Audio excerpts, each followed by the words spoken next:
with me today. It is just a beautiful day here in Texas. I hope wherever you are in the world that it is equally as gorgeous outside. So, here in my craft room today, we are going to make a very cute little gift set using the seasonal wreath die. And so I'm so excited to bring you this project. I also wanted to remind you that the whole month of April, Heartfelt has been running a special where if you spend $100, you receive a free die. So there's just a few more days left on that special. So if you haven't got your free die yet, you're going to definitely want to do that here in the next few days. All right, well, let's go ahead and change our camera view and take a look at our project. Okay, so here's my little gift box, and I have, there's also enough room in here to put your envelopes, but I don't have those in there for mine, but we have uh, 4 little cards inside, a nice little wreath to represent each season. And these little wreaths are so fun to build up. And I just put a hello sentiment on each one. If you wanted to, you could change those up. And we are going to have some fun putting together these little wreaths. So let's get started. All right, let's take a look at the main die that we're going to use. This is the seasonal wreath die. And within this, you've got your base piece here, and it comes in 2 sections. So if you just do the outer section, it cuts out, whoops, it cuts out this shape right here. Or you can use the intersection, and then it would cut the center out for you. Now, for our purposes today, we're just going to use the outer section. Then we're also going to use this one right here. I like to make this piece for all of my wreaths, regardless of the season. And you can see here where I've added one on this one, but I like to make those for all of them. I just choose a color that's going to coordinate with my design for that card and use that as kind of the base to get me started. So that's kind of like a top tip because um, you can just build it up without this piece, but I think this piece adds that very base depth to your wreath, and I really like that. So there's that one. Now also that came in this collection was the summer wreath accents, the winter wreath accents, and the autumn wreath accents. And you might be thinking, well, what happened to spring? So definitely some of the images that come in the summer and in the autumn can be used for spring as well. So we didn't forget about spring. It just doesn't have its own dedicated set. And of course, all of those also come with coordinating dies. And we are going to use a little bit out of all of them today. So the way I make all my pieces is I stamp them all out on watercolor paper. And I like to use Arches brand watercolor paper. You can really use any kind of watercolor paper that you like. But I like to stamp them out in the archival ink. And once I've got them stamped out, and you can see here, it doesn't matter what color of archival ink that you use. And then I get myself a paper towel, a water source. Whoops, that's the wrong paintbrush. And a small thin paintbrush. And then I like to use my zig markers. Now, one great thing about zig markers is if you've got a palette, and it doesn't matter what kind of palette you use, this is just a piece of plastic. You can even use the plastic from the packaging that the Heartfelt Creation stamps and dies come in, that see-through clear plastic. You could use that, any kind of palette that you want to use. And you just take your pen and make a scribble mark. Now, when I painted all of these, I had a lot of scribble marks left. Now, rather than wash that off and waste all this beautiful paint, you can just leave it there, let it dry. And then when you're ready to paint the next time, you've still got this paint. All you have to do to reactivate it is get it wet. Now, sometimes if I just have a little bit left, I will go ahead and clean it up and put everything away clean. But there was no way I was going to wipe off all of this paint. All right, so let me see here. I'm going to go ahead and demonstrate how to paint the pumpkin, or how I go about painting the pumpkin. There really is no right or wrong. And when I do the pumpkins or the apples, I like to take whoops, I forgot to get my image wet. The first thing I do is get my image good and saturated. Wherever you saturate your image, that's where the paint is going to be able to go. So if it's sectioned off, if I don't want the little stem to get color in it yet, then don't wet it. The paint's going to stop at the end of the water. It may stop before that, but it definitely can't go further than you want it if you don't get the area wet. All right, so we've gone ahead and saturated our pumpkins. And then I'm going to pick up some yellow color. And wherever I think the light is going to hit the most, I'm going to put some yellow.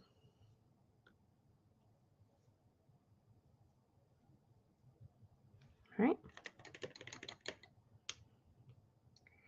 And next I'm going to come in with some of the orange, and I'm just going to kind of go up at the top and down at the bottom. And hopefully, if I've got those wet enough, the water is going to kind of do the rest. Now you may have to come back in with just a little bit of water to kind of blend those together. Like you can see, I can blend that on up, but you don't want to get more paint or you're going to lose your light source in the center. But it's always best with watercolor to start with less and then add more if you need it, because it's really hard to take away. It's much easier to add it in than it is to take it away. Just a little bit more over here on this edge. All right. And that's how I go about painting the pumpkins. I'm going to come in. This is a color called ochre. And I'm just going to add a little bit of that in there in that stem. And same with my pumpkin stem or my apple stems. I'm going to add just a little bit of ochre in there. And I didn't get the stems wet beforehand. Sometimes when you have little bitty spots, you don't have to do that. Next thing, we'll go ahead and do the apples.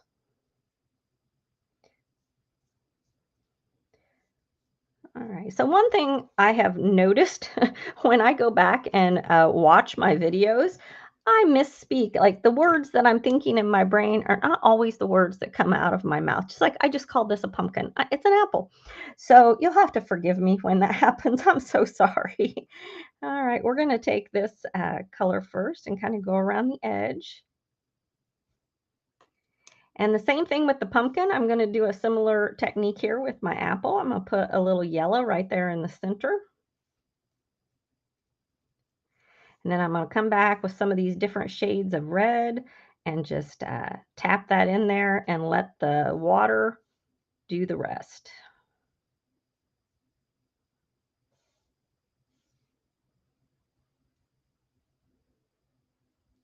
There we go. So tell me in the comments, do you like to watercolor? I just love watercoloring.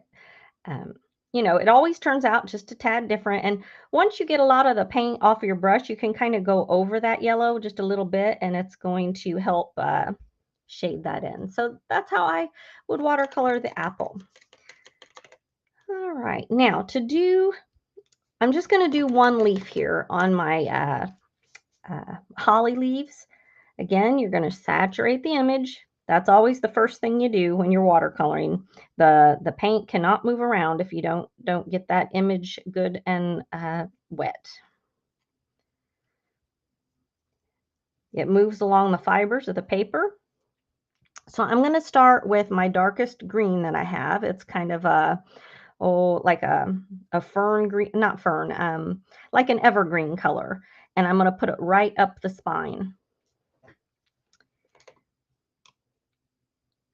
Now, while that is kind of setting and drying a little bit, before I add my next color, I'm going to let that dry a little bit. I'm going to come over here to my flower. And I'm not putting water in the center. I'm only putting water around the petals because that's the first part that I'm going to do. And for this flower, we're going to make it a blue. So I'm just going around first right here with the blue and letting that color kind of spread out. Coming in with a couple different colors to give that some dimension. And as that spreads out, I'm going to come back to my leaf, and I'm going to add a brighter green kind of over the top here and let that come out. And as that dries, I may come back. I don't have a whole lot of the evergreen color on my palette here, so, but I would come back after it dries and add a little more of that darker green. And that's how I would build that up. Now I'm actually going to come in with this and add just a tad of the purpley color. Oops, didn't have had too much water. You always want to have a paper towel because one of the best ways to control your color that you have on your brush is to do that with a paper towel. Okay, and I'm going to come in here with our little one here. Just add a little bit there. Okay, see how I let my water go out? That's what happens. All right. I'm going to have to let that dry a little bit. It's not going to let me do that.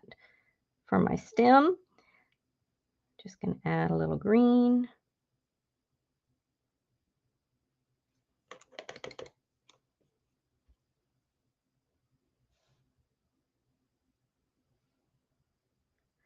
All right. We'll finish off the center of this flower with a little bit of the hot pink and let that grow out. Okay, so that's kind of some tips on watercoloring. If you have any other questions that I could help you about the using the Zig water markers, do just ask me. I try to show you some of the tips that help me, but if there's something you're wanting to know and I'm not covering it, you know, pop that in the comments there and I will come back afterwards and answer those. Okay, so let's move on to our seasonal wreath die here. And we're going to take this largest outline die, and we're also going to use this die. And you're going to cut this 4 times with the top edge hanging off of folded craft paper. And that's going to give us our card bases. So when you run it through your machine, you want that folded in half and leave this top edge hanging off. And that's going to give us 4 of our little cards. So once we have those, we can set them aside. And now we want to run them through 4 times, just like this, so that we have 4 of our hinge hider pieces. So here we go. And I think I have one more over here. There we go. Now, once we have those, the next thing we're going to do is go ahead and take this piece. And I want you to go through your, I like to use my, my leftovers, you know, paper that I have in my stash there that I've used from, and just choose colors that will work for me. And if you don't have any in your kind of scrap box, that's what I put mine in. We can also come back to the seasonal wreath paper, and the whole seasonal wreath paper is filled with different shades of greens and yellows. So you can see that this one for my Christmas wreath, I cut from this piece right here. And this one actually came from a smaller version of this piece that I had already used that I had in my scrap bin. So, you know, you'll want to go through those. The only one that did not come from, let's see, here's another one. The only one that did not come from the seasonal wreath packet was this one. And this one I just picked an orange piece, and I believe it was from the cottage, like the seasonal cottage that comes with the autumn and snowman and that one. So I think that paper came from there. Okay, so once we get that die cutting done, we can set these to a side. I've gone ahead and done the edges and glued these on, but I'm going to show you how I did the edges on these two. Just going to grab myself a piece of cardboard here to protect my table. And for this one, I came in with the T rose. And I'm just going to swipe around the edges here. I'm just tapping and moving. That way you can't move back and forth or you'll tear the edges. So it's more like I'm just tapping on them to give those a darker edge there. And I do that on both the inside and the outside of the wreath. The rest of the wreath, we're going to be covering up most of that. And then for this one, I came around with, I did the exact same thing with the Vivid Chartreuse, and I'll go ahead and do that real quickly. And this just helps add more dimension. You know, that's kind of building these wreaths. A lot of it is just building up the layers, and also show you some tips that I'm having trouble talking today. Some tips that I came up with to kind of help you build up those layers to give you a real pretty wreath look. All right, so now that you have your edges done, we're going to go ahead and glue these two down. Okay, see how this die, I'm going to flip it over this way, has the little nodule right here. At the top, it doesn't have that. At the bottom, it does. And you're always going to want to keep that orientation. Okay, so we're going to go ahead and glue these down.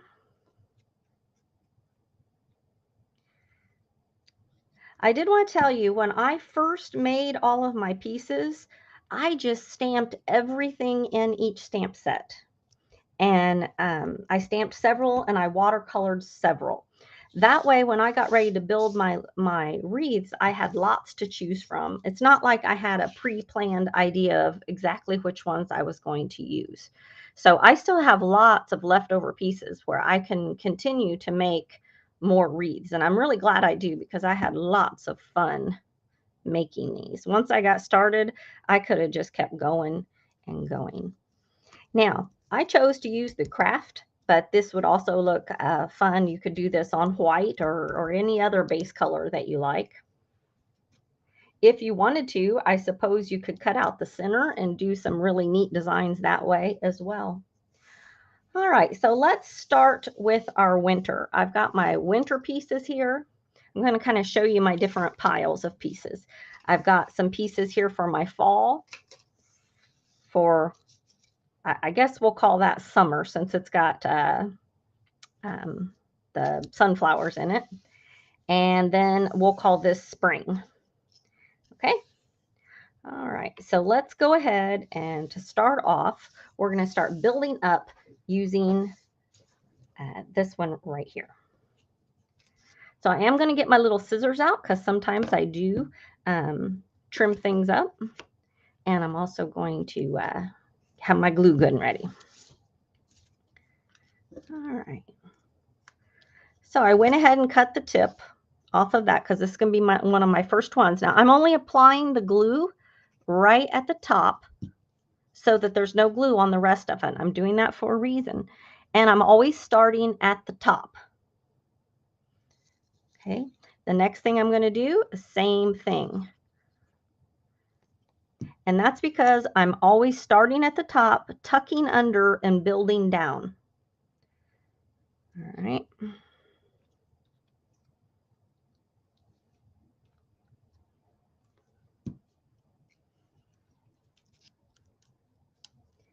See how that works? I'm always tucking under and building down. So you're always just applying your glue. Let's see.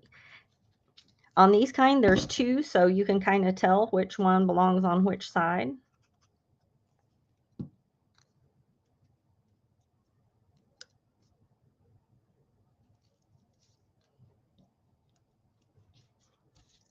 Oops. There we go. And you can see I'm just picking up pieces and building that down. Now, no two ever seem to turn out looking exactly alike, and that is fine with me. I love it that they always look different, but I do put on all of my greenery before I switch to start adding in my decorative top pieces. Okay. So now I'm going to kind of do the other side.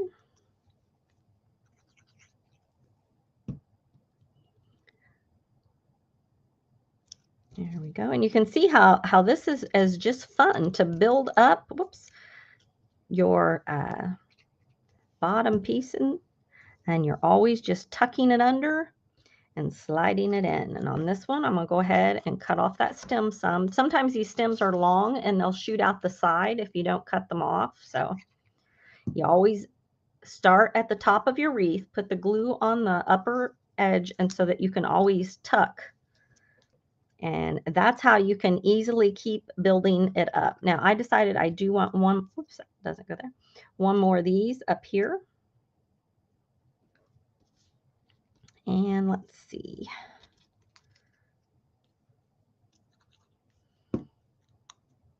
It's down here. I'm going to add a couple of these down here.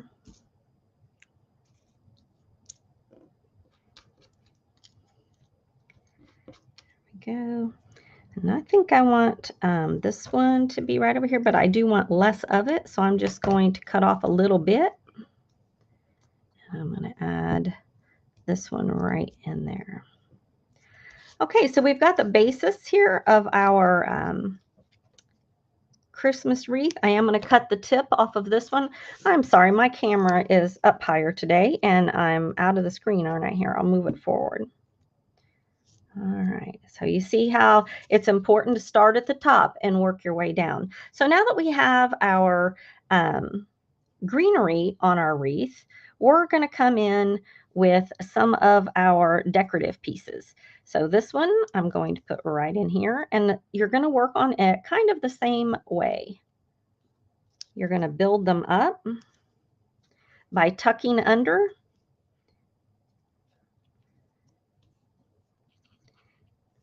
and putting your glue right on the tip. So you're using kind of the same methods. Now I like to kind of set it to where I know my thing is, so you're looking at it straight, and kind of lay out your decorative pieces before you get going to make sure that you're putting those where you know you want them, because you can accidentally kind of, you know, have it in a way that you didn't want it if you don't lay it out earlier.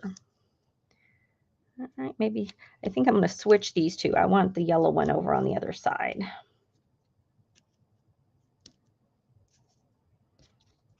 And then this one over here somewhere. All right, I think I'm liking that.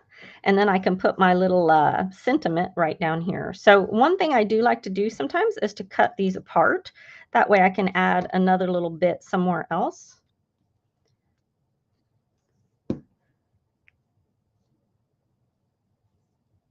There we go. Yeah, I kind of want that to come. There we go. That's better. I wanted that little bit over that bottom leaf.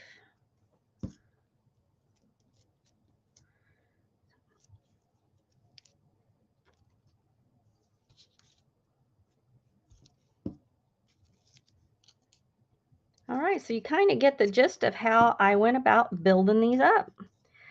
So now that we have that, the others are going to come together just really quickly. And of course, always have lots of little bits left over that I will just put back here in my bin to use at a later date. And I save all the little pieces, even the pieces that I cut off, I go ahead and save those. That way, who knows if I may want to tuck those in later on. So I'm going to put my little hello. I think I'm going to put it right down here for this one. All right, so then we're going to come back with one of our cards that we made at the beginning. Go ahead, and I like to apply my glue to this piece rather than back. That way I don't accidentally get glue up here. Add my glue, and we'll go ahead and add him right on top. And there we go. We have Christmas all finished. So let's go ahead. We'll build up the rest. Let's go on to fall. And we'll do a similar technique here. Adding our glue at the top.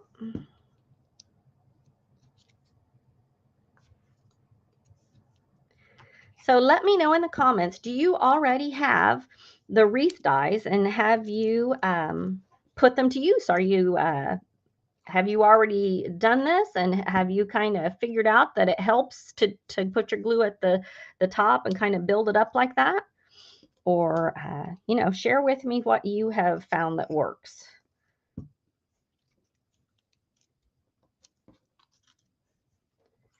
All right. Now it looks like a piece that I wanted is not here in my pile. So I'm going to go back to my box here and see what I did with it. Ah, here it is.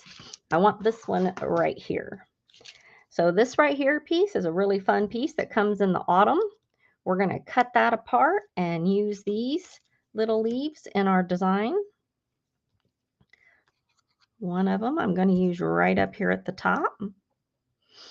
Now these pretty pieces of wheat, I'm going to use some of those.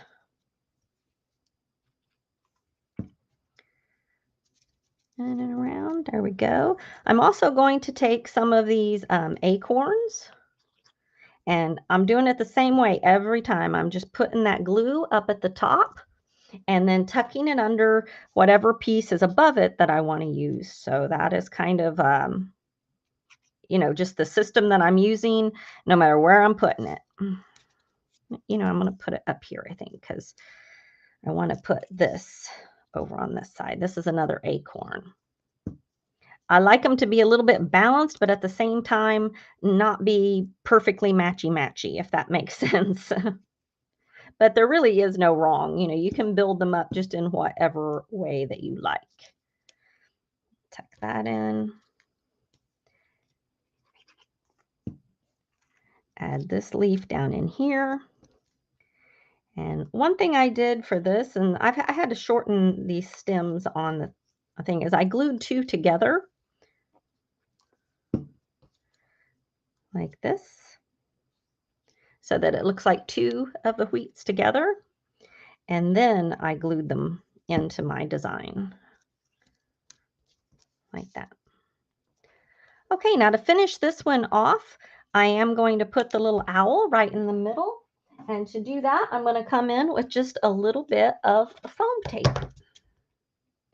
or the foam to pop him up a little bit. And there went my foam on the floor. I didn't get that in there good enough.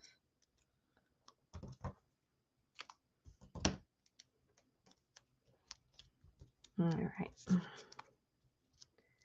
So we'll just pop him right in the middle. And again, you've always got to kind of check that you've got the orientation right, or you'll have your piece in there crooked. And then I'm going to add my little hello.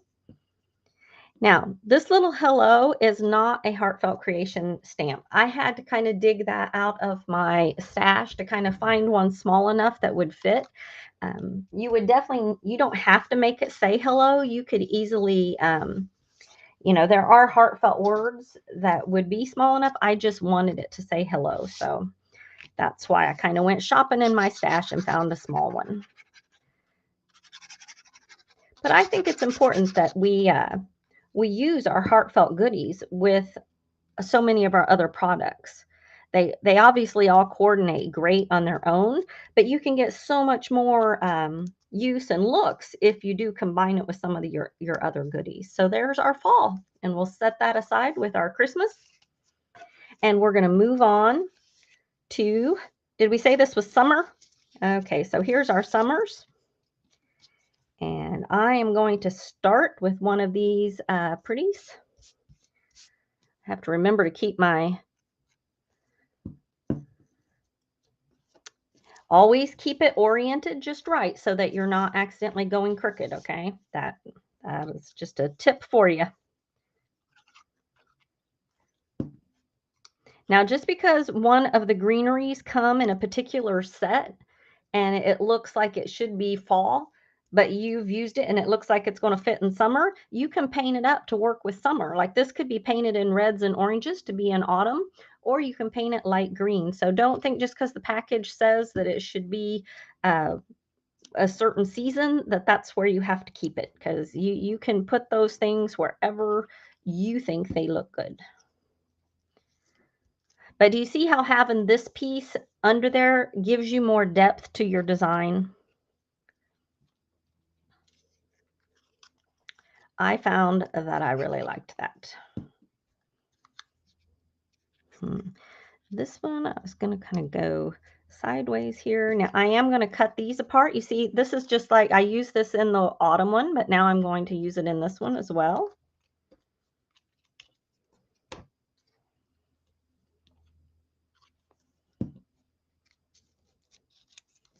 There we go. And this is one of my favorites. I like the way I painted it. I like that orange in there, so I'm going to add some more of that. I'm going to go ahead and add one more over here. I thought that kind of picked up my colors in the sunflowers by adding those in there. And now we're going to put in a few more of these. Oops. And this one right here.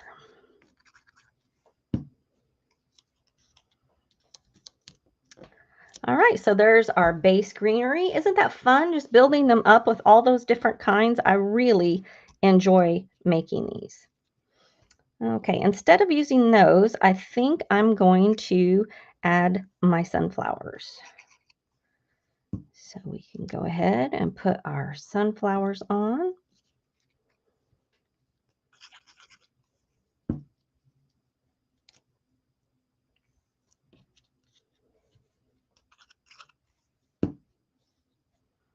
Let's see, I think I want him right here. All right, and then for my little bumblebee, again, I'm going to pop him up a little bit.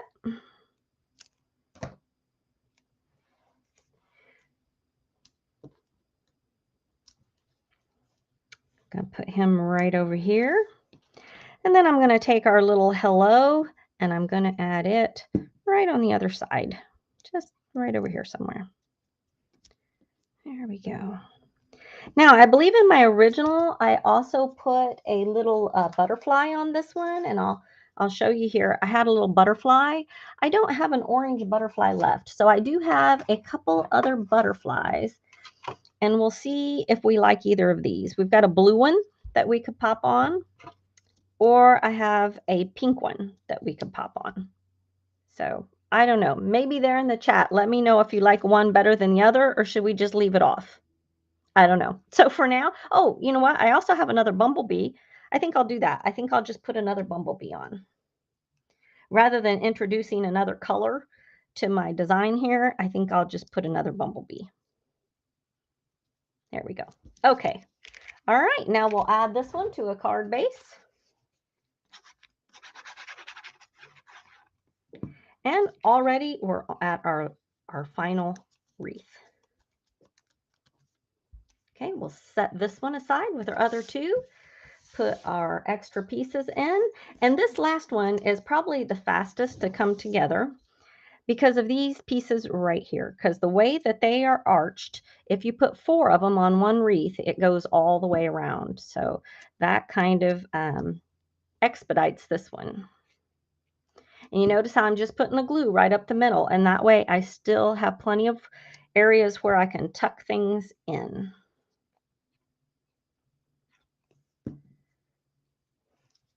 All right, if you do not have these seasonal wreaths yet, I highly recommend running over there to the website straight away and picking these up because you don't want to miss out on these. Today, I'm making small individual cards out of them, but the sizing of this wreath makes it perfect because it is smaller. It makes it perfect to add to several of your other dies, like on a it's perfect for a little one, but you could put this on an A2 or an A7 card and have plenty of other room to continue decorating. It's great at Christmas time, but there's just so many uses for it. I just really encourage you to have some fun with this. So here's our pieces left for this one. And I'm going to set this one over here so I can kind of see what I did. Okay. So one of the things I really loved were the grapes. So I definitely want to get the grapes popped in here. Tuck them right up under here. And I also want to add some of these pink flowers. The main color on this one is the pinks and purples, so we want to get that in. And let's see. I'm also going to use this one. You can see I painted that with a little bit of pink on there. So I'm going to cut off the stem. I'm going to add this one just right up here just to add some difference in the greenery. I also have this really pretty. Now for the Christmas one, I painted this in reds and pinks, but for this one, I used the purples, and so that I could kind of change it. So, they're still berries, but they can be either one. So definitely think about that as you're painting up. And for this, I'm just going to kind of lift up and tuck that in. And then for these little, I don't know what these are, but they look like just some happy flowers to stick in there. There we go. Put another hot pink one up here. And then for this one, I'm going to actually cut this little bit off and have it kind of coming down right here.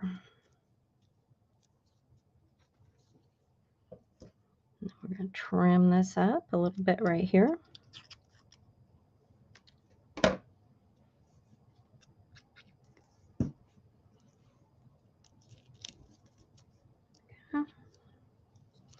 All right, let's see. What do we need? Something else in there? And looky here. See, did I do it? I did. Look what happened. See, exactly what I told you to make sure you don't do. See, I got it turned. So I've been building it this way, and now it looks this way. So it's off. But you know what?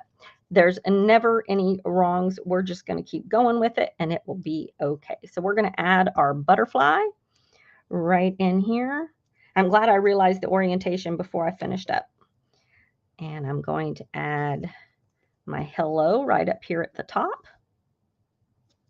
Let's get that like that. So sometimes it's good when I do it wrong. That way I can show you why I'm telling you not to do that, right? Because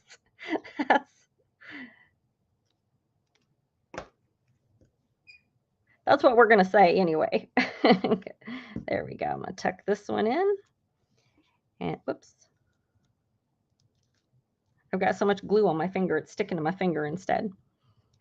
And then the final one on this, I had some hearts, but I think I'm just going to add this little heart and call this one done. Maybe right up here.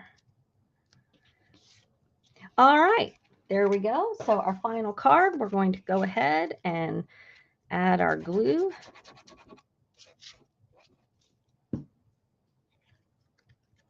And there we go. All right, now if I could, I would aim those. Yeah, oh, maybe I can aim those down a little bit. There we go. All right, so there's our final card for our spring. And the last thing we need to do is create our little box. All these pieces I'm going to put over in my package. So you can see here, I've made just a little carrying box to put those in. And here are my pieces for doing that. So I just took a piece of cardboard or craft cardstock, and it measures 4.5 by 6. 4.5 by 6. And you're going to score it 1.5 over on both edges. So put that on your scoreboard, and you're going to go 1.5 over and score. And then from your 4 mark, you're going to go 1.5 back and score. And I guess that would be at the 3 mark. So 1.5 and 3 is where you're going to score.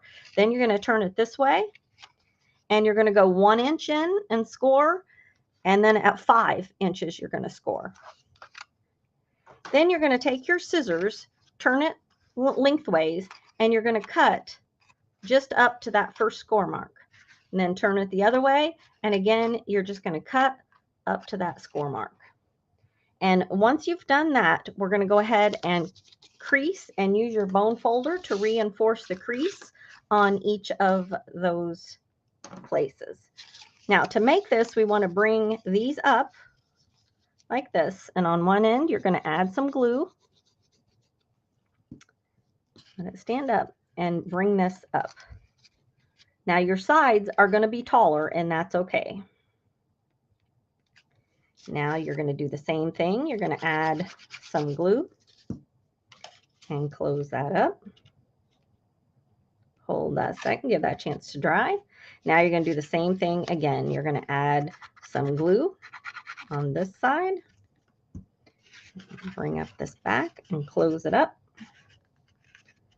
And the same thing, you're going to add your glue over here and then close this in, making it nice and square, and hold that till it dries.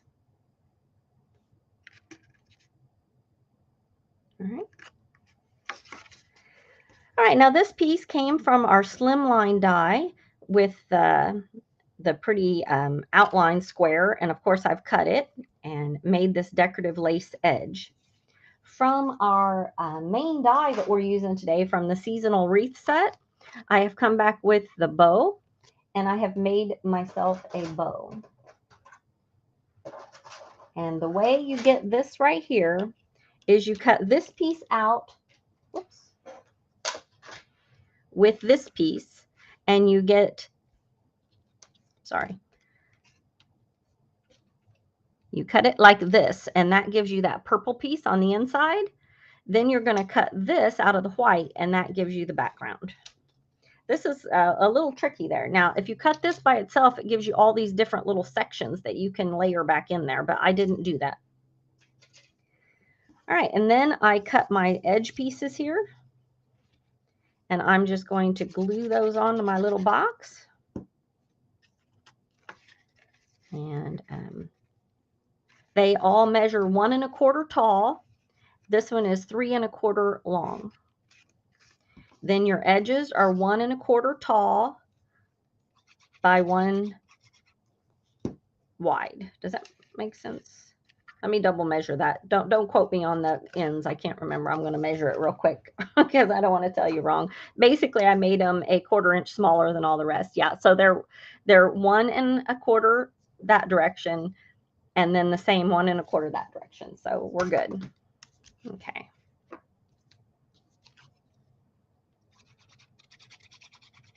All right, and you're just gluing these on, and I did mine just so the stripes were up and down. All right, now I'm going to take this piece and I'm just going to add the glue around the top. And I'm going to kind of center it right on my box and then fold it around. Okay. It doesn't go all the way around. It just makes the front pretty and the sides. Okay. Now, for this piece right here, I'm just going to come back with my scissors and cut those off.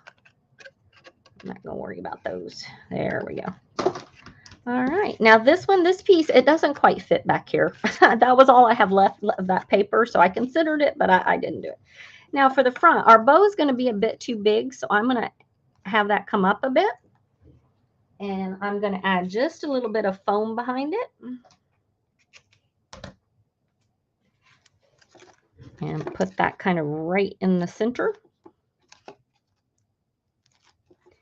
Then when I add this on, I'm just going to have my tails of my bow come right to the bottom.